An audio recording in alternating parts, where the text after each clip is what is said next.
भैया क्या रहने वाला है इस वीडियो में, टू द पॉइंट बातें रहने वाली। हमारे 90 डेज के लिए क्या ग्रैंड प्लानर हम लोग लेकर के आए हैं, क्या हम ऐसे पॉइंटर्स बताने वाले हैं जो कि तुम लोगों को आज तक किसी ने नहीं बताए होंगे एग्जाम क्लियर करने के लिए।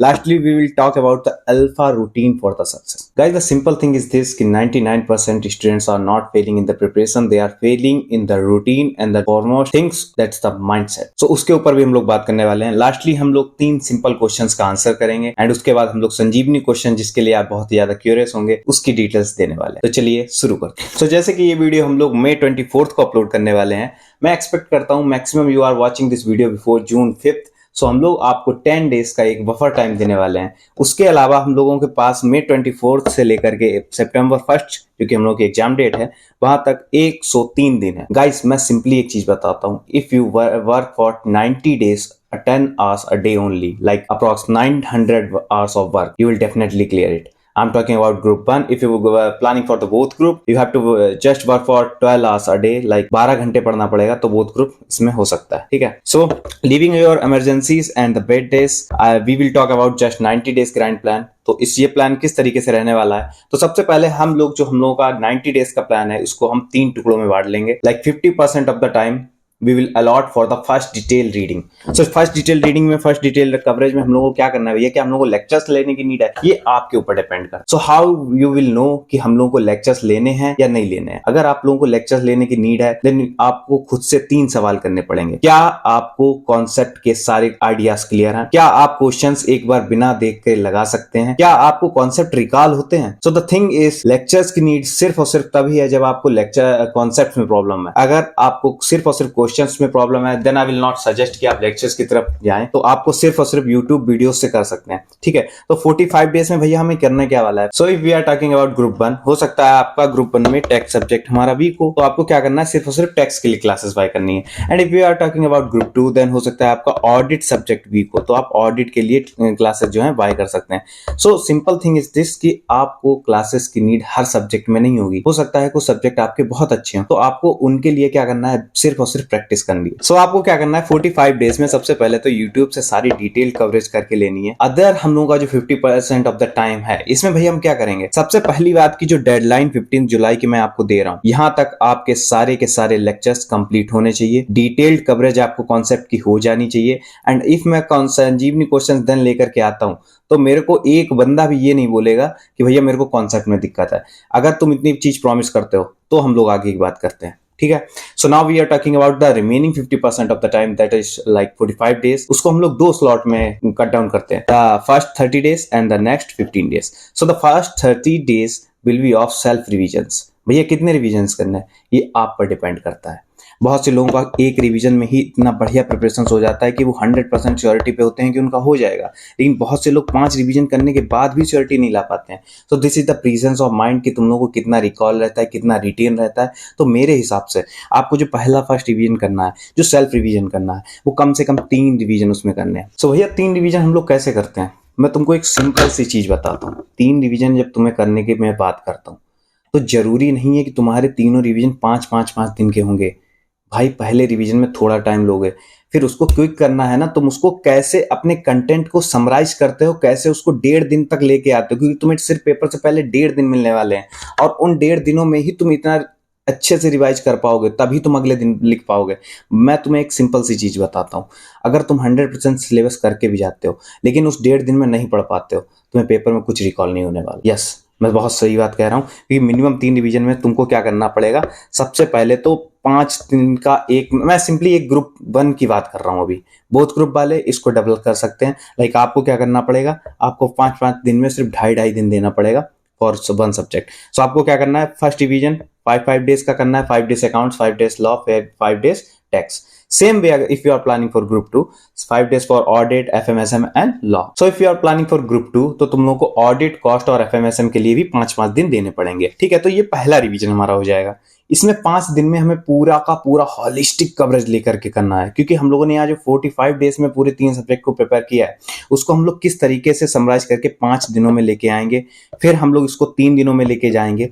तो आपने वो हमारे गीताओं और वेदों का श्लोक जो जरूर सुना होगा, करत करत अभ्यास के जड़मत हुत सुजान, और रसरी आवत जात ते सिल पर परत रिसान, कि जितनी बार हम लोग रिवीजन करते हैं उतनी बार हमारा शार्पनेस आता ही है। जैसे कि किसी पत्थर पर बार बार पानी गिरने से पत्थर तक कट जाता है। मैं आपसे कहता हूँ कितना ही हार्ड लगता है आपको सिलेबस, कोई कितना ही हार्ड लगता है आपको टैक्स, कितना ही हार्ड लगता है ऑडिट। मैं आपको कमिटमेंट देता हूँ 15 दिन के लिए सिर्फ और सिर्फ डेली 2 घंटे 3 घंटे टैक्स या ऑडिट को लगा करके करो। फिर मुझसे आकर के कहना ना वो आपका फेवरेट सब्जेक्ट बन जाए तो कहिएगा, ठीक है। तो सेम वे तुम लोगों को प्रैक्टिस करनी है, रिवीजन जितने ज्यादा कर पाओ उतने करने हैं। So this is the talk about 30 days plan. So now we are talking about the most important part of the video that nobody tells you, the mistakes, the pointers, the guidance, the tips जो कि आज तक तुम लोगों को किसी ने बताई ही नहीं है।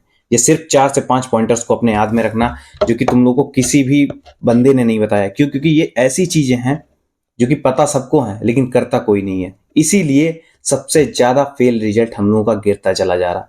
क्यों? क्योंकि हम लोगों में कंसिस्टेंसी नहीं है, लैक ऑफ गाइडेंस है, गाइडेंस ही नहीं है। अगर गाइडेंस और ये सब है भी तो तुम लोगों के पास हार्डवर्क नहीं है, तुम लोगों के पास फोकस नहीं है, तुम लोगों के पास खुद का एक भाई नहीं है कि क्यों करना है तुम्हें सीए। एक बार जरा कमेंट सेक्शन में मेरे को इसका रिप्लाई अभी चाहिए तुमसे कि तुम लोगों को क्यों निकालना है अटेम्प्ट। क्योंकि जब तक तुम लोग अपने भाई क्लियर नहीं करोगे, जब तक तुम लोगों का मोटो क्लियर नहीं होगा, तुम लोग कैसे सफर आउट करोगे। सो भैया बचे हुए 15 दिन में क्या करना है? बचे हुए 15 दिन में हम लोगों को अपने प्रैक्टिस करनी है एग्जाम्स की, एग्जैक्ट एग्जाम सिनेरियो में। तुम लोगों को अपना एनवायरमेंट सेटअप करना पड़ेगा, 3 घंटे का रूटीन लगाना पड़ेगा एंड डेली मॉक टेस्ट लिखने ही लिखने हैं। मुझे 15 दिन के लिए क्या डेली मॉक टेस्ट लिखने, बीच में गैप नहीं रखना, बिल्कुल नहीं रखना है। 2 से 5 के बीच का जो टाइम है तुम लोगों का एग्जाम टाइम है, मैं कह रहा हूँ साइकोलॉजिकली बना लो ना उसका कि भाई 2 से 5 में तुमको पेपर ही लिखना है। तुम्हारी बॉडी अडेप्ट कर लेगी जब वो चीज कि तुम 2 से 5 में पेपर लिख रहे हो। तो मैं कैसा हूं कि कैसे फियर होगा, कैसे एंजाइटी आएगी, कैसे तुम फोमो करोगे, जो कि मोस्ट ऑफ द स्टूडेंट्स को होता है। मेरे को एक बात ये भी कमेंट सेक्शन में बताइए कि क्या बीच पेपर में आपका हाथ रुकना चल जाता है ना? क्या आपको लगता है कि हाँ क्वेश्चंस आते हैं लेकिन हो नहीं पा रहा है? So genuinely tell me one simple thing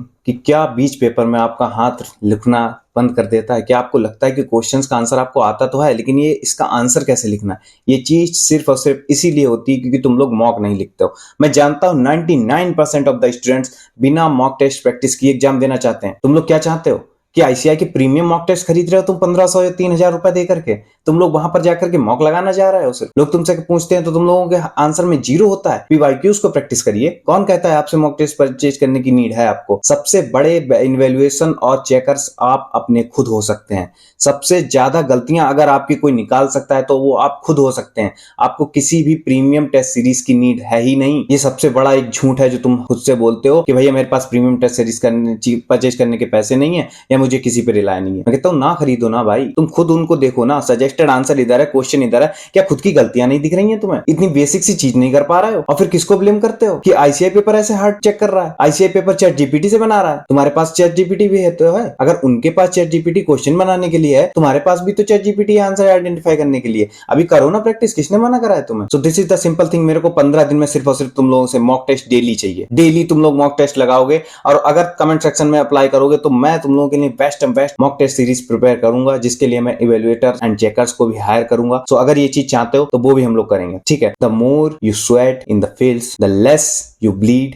in the battles. इसका सिंपल मीनिंग यही है कि जितनी ज्यादा मेहनत तुम लोग ग्राउंड्स पे कर लोगे उतना कम खून तुम लोगों का बहेगा पेपर में। सो ये तो हो गया भैया हमारा 90 डेज का ग्रैंड प्लानर और हमारी डेडलाइन जो 15 जुलाई तक सिलेबस करने की है वो हो गई। इसके अलावा मैं तुम्हें एक सिंपल सी चीज बताता हूँ, संजीवनी क्वेश्चंस जो कि तुम लोगों को करने ही करने हैं, सारे के सारे बच्चों को करने हैं। क्या भैया कैसे मिलते हैं, कैसे होते हैं, उसकी बात हम लोग आगे वीडियो में करेंगे। भैया अगला पॉइंट क्या है? अगला पॉइंट है कि हम लोग मॉक टेस्ट जरूर लगाने हैं, एग्जाम सिचुएशंस में लगाने हैं, एग्जाम की टाइमिंग में लगाने हैं। बिल्कुल एग्जैक्टली वैसी ही सीटिंग चाहिए, वैसी ही मेरे को सीट चाहिए, वैसे ही टाइमिंग 2 से 5 की चाहिए और सेम तुम लोगों की सीरियसनेस चाहिए। मॉक टेस्ट लगाते टाइम तुम्हें कहीं भी आंसर चेकआउट नहीं करने हैं, एकदम खुद से जेन्युइन रहना पड़ेगा ताकि तुम्हारे रिजल्ट्स में जेन्युइननेस झलक के आए, ठीक है। इसके अलावा अपनी गलतियां पहचाननी पड़ेंगी, एकदम गधा मजदूरी नहीं करनी है कि भैया नंबर कम आते चले जा रहे हैं फिर भी हम उसको इंप्रूव नहीं कर पा रहे हैं। मॉक टेस्ट का मतलब ही यही है कि गलती निकालो और उनको पहचानो। अब हम लोग नेक्स्ट पॉइंट पे जाते हैं जो कि हमारा be in present the solution of your almost problems. भैया ना तुम्हें अपनी एक्स के बारे में सोचना है, ना तुम्हें अपनी नेक्स्ट के बारे में सोचना है। तुम्हें सोचना है तो अपने पेपर के बारे में। Be in present the solution for your almost problems.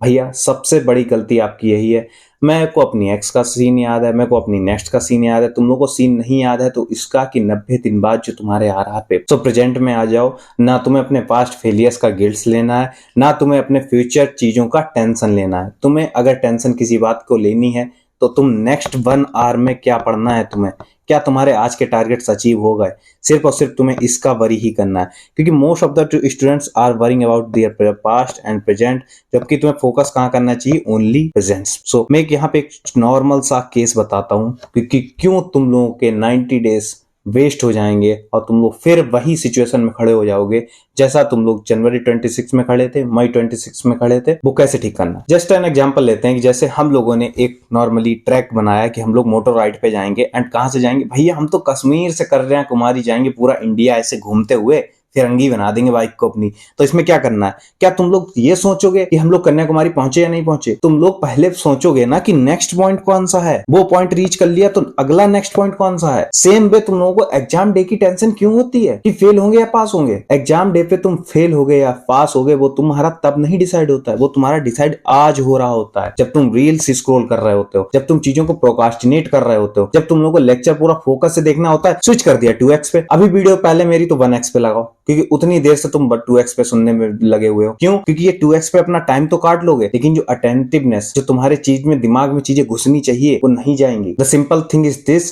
कि जितना हार्ड तरीका होगा चीज याद करने का उतना लंबी चीज याद रहती है, तो उसको स्किप मत करना, ठीक है। तो तुम्हें नेक्स्ट पॉइंट के बारे में सोचना है, इसका मतलब है कि तुमसे सिर्फ और सिर्फ आज के टारगेट पे फोकस करना होगा। आज के टारगेट में भी अगर तुम वरीड हो रहे हो तो नेक्स्ट 1 आवर के बारे में सोचना होगा। अगले पॉइंट के ऊपर बात करते हैं। सो तुम लोगों को क्या करना है कि सिर्फ और सिर्फ सोचना है कि अपने 1 घंटे में तुम्हें क्या काम करना है। सिर्फ तुम्हें यह सोचना है कि तुम्हारी अगली स्टेप क्या होगी। 1 step at a time is the very much minimalist way to achieve any marathon, ठीक है। अगले पॉइंट पे बात। So now we are talking about 3 simple questions जो कि हर बच्चे के दिमाग में होते ही होते हैं, एग्जाम डे तक होते रहते हैं। क्या भैया, व्हाट टू कवर, कितना सफिशिएंट है। मेरे से बहुत लोग पूछते हैं भैया क्या ये इनफ है, मैं जो क्वेश्चन देता हूं क्या वो इनफ है। भैया आप जो बता रहे हो वो इनफ है। इनफ तो वो है जब तुम 3 बार अपने रिविजन्स करो, 1 बार क्लासेस करो और कम से कम 8 से 9 बार मॉक टेस्ट की प्रैक्टिस करो। क्या इतना करोगे? वो है इनफ। तुम्हारे लिए कितना इनफ है वो तुम डिसाइड करोगे, वो मैं डिसाइड नहीं करूंगा, वो कोई XYZ पर्सन डिसाइड। तो क्या इनफ है अपने एग्जाम्स को निकालने के लिए? It the very much simple thing is ICI material. Same to same questions आते हैं ICI मटेरियल से, सबको पता है, लेकिन फिर भी कोई नहीं कर रहा है। RTPs करनी है तुम्हें कम से कम 4 पिछले अटेम्प्ट्स की। So if we are talking about September 26 attempt, तुम लोगों को सितंबर 26, मई 26, जनवरी 26 एंड सितंबर 25 तक की RTPs की थॉरोली कवरेज करनी पड़ेगी। MTPs को तुम्हें स्किप करना है। MTPs होती किस लिए हैं? MTPs सिर्फ और सिर्फ ICI एक वे बताता है कि इस तरीके से पेपर आते हैं, वहां से क्वेश्चन मैं मानता हूं रिपीट होके आते हैं, लेकिन वो सबसे ज्यादा फुद्दू चीज है भाई। MTP करनी ही नहीं है तुम्हें, मैं कहता हूं स्किप कर सकते हो सिंपली तुम। अगर तुम्हें कुछ करना है तो MTPs की एक डिटेल्ड कवरेज जो टीचर्स वीडियो डालते हैं उसको लगाया 2x पे, लपेटते चले गए। क्यों? क्योंकि तुम अपने माइंड को एक रिलैक्सेशन देना चाहोगे। लास्टली मैं तुमको बताता हूं, ऑल PYQs तुम्हें करने चाहिए मई 24 तक के, और वो भी सिर्फ पढ़ करके नहीं, देख करके नहीं, लिख करके प्रैक्टिस करने चाहिए, ठीक है। अगले पॉइंट पे बात करते हैं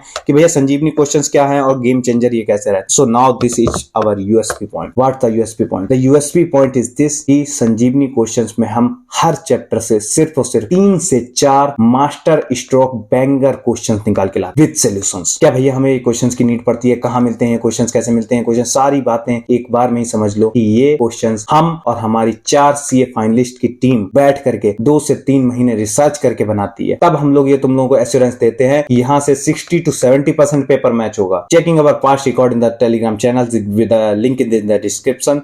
तुम लोग देख सकते हो कि हर सब्जेक्ट में minimum to minimum 50 to 80 marks के क्वेश्चंस मैच हो रहे हैं। सो भैया ये क्वेश्चंस कहां से आते हैं? ये क्वेश्चंस आप नए बनाते हो? नए क्वेश्चंस कुछ भी नहीं होते, ये संजीवनी क्वेश्चंस आप खुद भी रिसर्च कर सकते हैं। मैं कहता हूं कि पिछले 4 से 5 अटेम्प्ट की RTP, PYQs, MTPs and ICI modules को रिसर्च करिए। आपको खुद पता चल जाएगा कि हर सब्जेक्ट के सिर्फ और सिर्फ 5 से 6 ही क्वेश्चन हैं। अगर वो काम आप खुद नहीं करना चाहते हैं then you can just keep it enroll in our Sanjeevani questions batch, क्योंकि अभी नहीं निकला है। सितंबर 26 के लिए हम लोग तब लेकर के आएंगे जब हम लोग को मिनिमम 200 स्टूडेंट्स की सीरियसनेस दिखेगी। समझ रहे हो? अगर जो हम लोग संजीवनी क्वेश्चंस के बारे में पहले से लोग जानते हैं वो एक बार कमेंट सेक्शन में बता दीजिए। हम लोग पेपर को जस्ट एनालाइज नहीं करते हैं, पेपर को हैक ही कर देते हैं। टॉकिंग अबाउट द थिंग्स जो कि तुम लोगों को आज तक किसी ने नहीं बताई होंगी, जो पता सबको है लेकिन करता कोई नहीं है। क्या?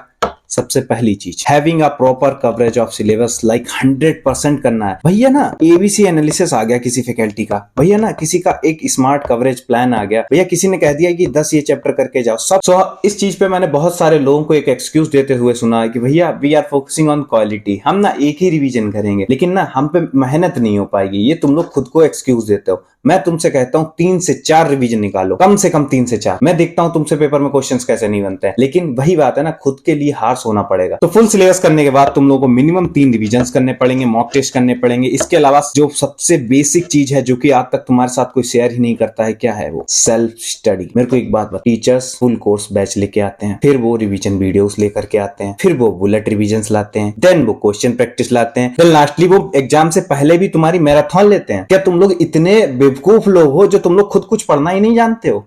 मेरे को एक नॉर्मल सी चीज बताना, जब तुम लोग अपने स्कूल में हुआ करते थे तब तुम लोग 6 घंटे स्कूल में पढ़ते थे, 2 घंटे कोचिंग में पढ़ते थे, आकर घर पे सिर्फ 4 घंटे होमवर्क करते थे। मुझसे अगर पूछोगे कि 12th में भैया मेरी परसेंटेज क्यों आई थी, वो इसलिए आई नहीं थी क्योंकि तुमने 4 घंटे घर पे होमवर्क किया। लेकिन आज का टाइम है तुम लोग सिर्फ और सिर्फ रिवीजन वीडियोस देखते हो, 12 घंटा तुमने लेक्चर्स देख लिए और तुम्हें लगता है कि तुमने प्रिपरेशन कर ली। सेल्फ स्टडी जो कि सबसे ज्यादा जरूरी चीज है वो तुम कर ही नहीं रहे हो। तो भैया सेल्फ स्टडी कैसे करनी है? Practical subject like tax and accounts के लिए, सेम वे अगर group 2 account cost and FM के लिए, तो प्रैक्टिकल क्वेश्चंस की 4 बार लिख के राइटिंग करनी है। लिख के 2 रजिस्टर भर के रखो भाई, गट्ठर लगाओ लिख लिख के। उसे देखकर तुम्हें पेपर से 1.5 दिन पहले कॉन्फिडेंस आएगा कि किसी से पेपर हो ना हो, ये 4 जो कॉपियां मैंने भरी हैं, ये 4 कॉपियों में मैंने जो क्वेश्चंस करे हैं, ये सिर्फ और सिर्फ मैं लगा करके आऊंगा। सो सेम वे तुम लोग प्रैक्टिकल्स की प्रिपरेशन के साथ साथ जब थ्योरी की प्रिपरेशन करोगे, लॉ की प्रिपरेशन करोगे, तुम्हारे जीएसटी की प्रिपरेशन करोगे या ऑडिट या एसएम की प्रिपरेशन करोगे, तो तुम्हें सिर्फ एक बात याद रखनी है कि जितना स्क्रिबल होगा और जितना रीड होगा उतना रिटेन होगा और उतना ही रिकॉल होगा। क्या चीज है भैया? एक जापानीज टेक्निक कि 10 बार तुमने कोई चीज पढ़ी, 5 बार तुमने कोई चीज बोली और 1 बार लिखी। These are equally proportionate to each other. समझ रहे हो कि भैया हम लोग 10 बार अगर पढ़ेंगे ना, उससे बढ़िया 1 बार लिख लो। मैं कहता हूं अगर कोई चीज नहीं याद हो रही है उसको 5 बार लिखो, ना वो याद हो जाए तो मुझसे कहना। एक्टिव रिकॉलिंग चीज समझते हो? एक्टिव रिकॉलिंग चीज यही होती कि मैं भैया ना 5 लाइनें पढ़ूंगा, उसके कीवर्ड्स को आंखें बंद करा, याद आ रहा है, याद आ रहा है, याद आ रहा है, नहीं याद आ रहा, फिर मैंने पढ़ा। भाई तुम्हारा घर पे किताब तुम्हारी, तुम्हारे पास टाइम तुम्हारा, क्यों उसको स्किप कर रहा हो? क्यों तुम रिवीजन वीडियोस के घंटों देखते चले जाते हो? थ्योरी ऐसे याद नहीं होगी, इसीलिए थ्योरी में नंबर नहीं आते हैं। तो तुम लोगों को थ्योरी के लिए सेल्फ रिवीजन में स्क्रिबल्स करने हैं, रीडिंग करनी है। और लेक्चर्स कब देखने हैं भैया? क्या मैं कह रहा हूं कि लेक्चर्स मत देखो? बिल्कुल नहीं, लेक्चर्स मैं भी अपनी प्रिपरेशन में देखता हूं, लेकिन लेक्चर्स सिर्फ और सिर्फ 2 जगह देखने। मैं कहीं अटक गया हूं भैया, मेरे को ये कॉन्सेप्ट समझ में नहीं आ रहा है भैया, हाँ तब तुम लेक्चर्स देख। भैया मेरा पढ़ने का मूड नहीं हो रहा, मेरे को लग रहा है आज मेरा दिन ना खराब जा रहा है, मेरी प्रोडक्टिविटी नहीं है, हाँ बिल्कुल तब तुम लेक्चर्स देखने हैं तुम्हें। क्या हर एक दिन एक जैसा रहेगा? बिल्कुल नहीं रहेगा। क्या तुमको लगता है एआईआर्स डेली 14 घंटे पढ़ते हैं? बिल्कुल नहीं पढ़ते हैं। लेकिन वो क्या करते हैं कि अगर उनका 1 घंटा खराब होता है तो वो पूरा 1 घंटा वो अपने एक दिन को खराब होने में नहीं लगाते हैं। तुम लोग ये गलती कर देते हो। तो सबसे बड़ी जो तुम लोगों को यहाँ पे एक फ्लॉ पकड़ना है अपना, वो अगर तुम्हारा कोई एक बैड आवर्स आ जाए, हो सकता है तुम्हारे पूरे दिन के रूटीन में कोई 1 घंटा खराब हो जाए, तुम उसको अपना दिन खराब करने नहीं दोगे। ये बात मुझसे प्रॉमिस करो। तुरंत उससे गिव अप करोगे और तुरंत अपनी नई चीज पे चले जाओ। मैं कह रहा हूं कहीं टेक्स्ट में अटक गए, सब्जेक्ट स्विच कर दो। क्वेश्चंस में अटक गए, सब्जेक्ट स्विच कर दो। तुम्हारे पास सब्जेक्ट्स की क्या कमी है? मैं कह रहा हूं अगर तब अटक रहे हो तो रिवीजन वीडियोस पे स्विच कर दो। तो जो संजीवनी एनालिसिस पे मैं बात कर रहा था, हर चैप्टर्स जो तुम लोग इंपॉर्टेंट बता रहा था, उसके लिए मैं तुम्हें वीडियो की डिस्क्रिप्शन में एक लिंक दे दूंगा। ग्रुप 1 और ग्रुप 2 के लिए जो मैंने एनालिसिस पिछले अटेम्प्ट्स के लिए डाला है, तुम्हें सिर्फ और सिर्फ वही फॉलो करना है। एग्जाम्स का रिजल्ट तुम्हारा 2nd वीक ऑफ जून में अप्रॉक्स आ जाएगा। उसके 3 से 4 दिन में हम लोग संजीवनी क्वेश्चन बैच लॉन्च करेंगे, ओनली इफ अगर तुम्हारे साइड से मुझे रिस्पॉन्स दिखेगा। सो अगर तुम चाहते हो इस वाले अटेम्प्ट के लिए मैं संजीवनी क्वेश्चन प्रिपेयर करूं, तुम लोगों के लिए बहुत ही भयंकर तरीके से ऐसे 4 से 5 क्वेश्चन हर सब्जेक्ट के और 40 से 50 क्वेश्चन हर सब्जेक्ट के निकाल के लाऊं, सो जिससे कि पूरा का पूरा पेपर ही यहां से मैच हो जाए। अगर चाहते हो तो कमेंट सेक्शन में जरूर बताओ। आगे बात कर लेते हैं कि भैया क्या बेस्ट रूटीन रहने वाला है, टाइम टेबल क्या रहने वाला है, जो कि बहुत ही मिनिमल सीन है किसी भी एस्पिरेंट्स के लिए। तो भैया बेस्ट टाइम टेबल क्या है? बेस्ट टाइम टेबल वो टाइम टेबल है जो तुम्हारे लिए बेस्ट टाइम टेबल कैसे बनेगा वो तुम डिसाइड करोगे। ये जो तुम लोग अपने आप को आवर्स में स्ट्रिक्ट कर देते हो ना कि 6 बजे उठूंगा, अगर 5:30 बजे उठ गए, अरे भैया अब आधे घंटे सो जाऊंगा, टाइम टेबल में तो 6 बजे लिखा, 6:30 बजे उठ गए, अरे भैया अब ये टाइम टेबल ना कल से ही फॉलो होगा क्योंकि मैं तो अब 6 बजे उठा ही नहीं। तो अपने आप को रिजिड नहीं करना है, एक जस्ट ओवरव्यू रखना है कि मुझे इतने घंटे अचीव करने हैं। मैं तुम्हें एक नॉर्मल सी चीज बताता हूँ, that's the simple target of 4 chunks of 3 hours, जिसमें तुम्हें सिर्फ और सिर्फ वेकअप यानी उठने के बाद तुम्हें मिनिमल टू मिनिमल 2 चंक्स निपटाने हैं। और वो 2 चंक्स कैसे होने वाले हैं? वो 2 चंक्स कैसे रहने वाले हैं? वो 100% digitally detox and no screen रहने वाले हैं, जिसमें तुम अपने फोन को हाथ भी नहीं लगाओगे, जिसमें आपको कोई भी फोन नहीं देखना है, डायरेक्ट अपनी बुक्स के साथ स्टार्ट करना है एंड उसकी प्रिपरेशन करनी है। जो सब्जेक्ट आपको सबसे ज्यादा हार्ड लगता है, सबसे पहले 6 घंटे अचीव अगर तुमने कर लिए, मैं कहता हूं कि भाई सुबह उठने के लिए 4 to 6 AM के बीच में उठो। ब्रह्म मुहूर्त का कॉन्सेप्ट जानते हो? कोई उसको फॉलो नहीं करता है। Gen Zs are sleeping at 4 AM in the worst situation. तुम लोगों को क्या करना है कि 4 से 6 के बीच में उठना है। खुद को अगर ऐसे एक टारगेट दे दोगे और तुम अगर 4 बजे उठ करके अचीव कर लो, कोई बड़ी बात नहीं है, लेकिन तुमने वो अचीव की है, इससे तुम्हें मोटिवेशन मिलेगा और फिर तुम 6 घंटे पढ़ोगे। तुमने जब 6 घंटे पढ़ लिया, 12 बज चुके हैं और तुम 6 घंटे अपने अचीव कर चुके हो, तुम देख रहे हो बाहर निकल के कि दुनिया आधी जगी नहीं है और तुमने अपने दिन का आधा काम कर लिया है, तो क्या लगता है कि तुम्हें बचे हुए जो डे है उसमें तुम क्या 6 साल से नहीं कर पाओगे? So congratulation my friend, you entered just the alpha mindset game. So इसमें तुम्हें क्या करना है, अगर तुम लोग कहीं पे अटक भी रहे हो तो मैक्सिमम 20 मिनट्स का तुम्हें ब्रेक लेना चाहिए। भैया बीच दोपहर में क्या हम लोगों को एक नैप लेने की नीड है? मैं तुम्हें सजेस्ट करता हूं NSTR अप्रोच। NSTR अप्रोच अगर चाहते हो तो मैं कमेंट सेक्शन में लिंक दे दूंगा। NSTR अप्रोच क्या होती है? Non sleep deep relaxing technique. So ये टेक्निक ये कहती है कि तुम्हें सोना नहीं है, सिर्फ सिंपली ले डाउन कर लेना है, अपनी ब्रीथिंग टेक्निक्स पे फॉलो करना है एंड तुम लोग उठोगे तो तुम लोग को ऐसा ही लगेगा कि this is your next morning and तब तुम्हें अपना बचा हुआ रूटीन आगे कंटिन्यू करना है। So before giving the last super tip, मैं तुमसे एक ही रिक्वेस्ट करूंगा कि अगर अभी तक तुम लोगों को वीडियो अच्छी लगी है तो लाइक करने के बाद सब्सक्राइब जरूर कर देना। इसके अलावा सुपर टिप्स क्या रहने वाली हैं कि fix your routine. 99% students are failing in the routine process. तुम लोग अपने बॉडी में कुछ भी डाल रहे हो, कुछ भी खा रहे हो, कुछ भी पी रहे हो और तुम लोग फिर क्या खुद से एक्सपेक्ट करते हो कि तुम 12 घंटे पढ़ लोगे? सो तुम लोगों को सिंपली 90 डेज के लिए सारे fast food, junks and heavy meals को स्किप करना पड़ेगा। छोटी छोटी मील्स लेनी पड़ेंगी। खुद की बॉडी को एक बहुत ही अच्छे वे में ट्रेन करते हुए लेके चलना पड़ेगा, क्योंकि ये जंग एक दिन की नहीं, 90 दिन, हर दिन तुम्हें सेम लेवल ऑफ प्रोडक्टिविटी लेकर के लानी पड़ेगी। इसके अलावा हम लोग बताते हैं कि एक फिजिकल एक्सरसाइज और एक मेंटल एक्सरसाइज तुम्हारे रूटीन में जरूरी होनी चाहिए। फिजिकल एक्सरसाइज में आई विल सजेस्ट यू जिम जाओ मेरे भाई, बॉडी बनाओ, फिटनेस पे लेके आओ, उससे तुम्हारा फोकस बढ़ेगा, इंटेंसिटी बढ़ेगी, तुम्हारे साइड की माइंड मसल कनेक्शन बढ़ेगा, फोकस भी इससे इंक्रीज हो जाएगा। तुम लोग अगर नहीं जाना चाहते हो, रनिंग कर सकते हो सिंपली, ठीक है? एक्सक्यूज देने नहीं चाहिए, काम करना चाहिए। मेंटली एक्सरसाइज के लिए I will suggest you meditations of 20 to 15 minutes of a day that you can simply rush out from your routine. And इसके अलावा तुम लोग स्पिरिचुअल एक्टिविटी भी कर सकते हो, लाइक मंदिर जाना या खुद बैठ करके कुछ पाठ पढ़ना, भजन करना, लेकिन अपने माइंड को भी रिलैक्स करना पड़ेगा। Last thing is this, complete absolute digital detox में तुम्हें जाना पड़ेगा। तुम्हें अपना इंस्टा बंद करना पड़ेगा अगर तुम्हें वो डिस्ट्रैक्ट करता है। अपना अभी स्क्रीन टाइम खोलो फोन का और फिर चेक करो कि तुम कहां सबसे ज्यादा डिस्ट्रैक्ट हो और फिर उसको तुरंत फिक्स करके लो। Lastly we will talk about कि जो बैड आवर्स तुम्हारे रहने हैं वो तुम्हारे पूरे डेज को रियून ना करें। कल से ही तुम लोगों को 90 डेज के लिए सेम रूटीन में जाना पड़ेगा। सो कमेंट सेक्शन में तुम्हें टेलीग्राम चैनल की लिंक मिल जाएगी, वहां पर डेली रिपोर्ट करिए कि तुमने कितना टारगेट्स अचीव करे, कितने आवर्स ऑफ वर्क अचीव किया, क्योंकि जब तक तुम एक रिपोर्टिंग अथॉरिटी अपने आगे नहीं रखोगे तुम डिसिप्लिन नहीं होने वाले हो। Not just me, any assign this authority to any another person, maybe your homies और योर फ्रेंड्स, मम्मी पापा, दीदी, कोई भी हो सकता है। तो ये चीज जरूर करनी है और आज से ही ग्राइंड करना start. I am giving you the 100% absolute assurance कि अगर तुमने ये काम करा और लास्ट में जो हम लोग संजीवनी क्वेश्चंस लेकर के आते हैं वो करके गए, तुम्हें पास होने से कोई नहीं। तुम्हें खुद पे ट्रस्ट हो या ना हो, मुझे तुम पे 1000% ट्रस्ट है। तुम इस बार जरूर क्लियर। तो अगर इतनी बातें ध्यान में समझ में आ गई हैं, कमेंट सेक्शन में तुम्हें सारी की सारी डिस्क्रिप्शन या वीडियोस की लिंक्स मिल जाएंगी। इसके अलावा चाहते हो अगर हम लोग नई और वीडियोस लेकर के आए, चैनल को सब्सक्राइब कर देना, वीडियो को लाइक कर देना। This is me your brother संस्कार साइनिंग ऑफ। पढ़ते रहिए क्योंकि सक्सेस आपका इंतजार कर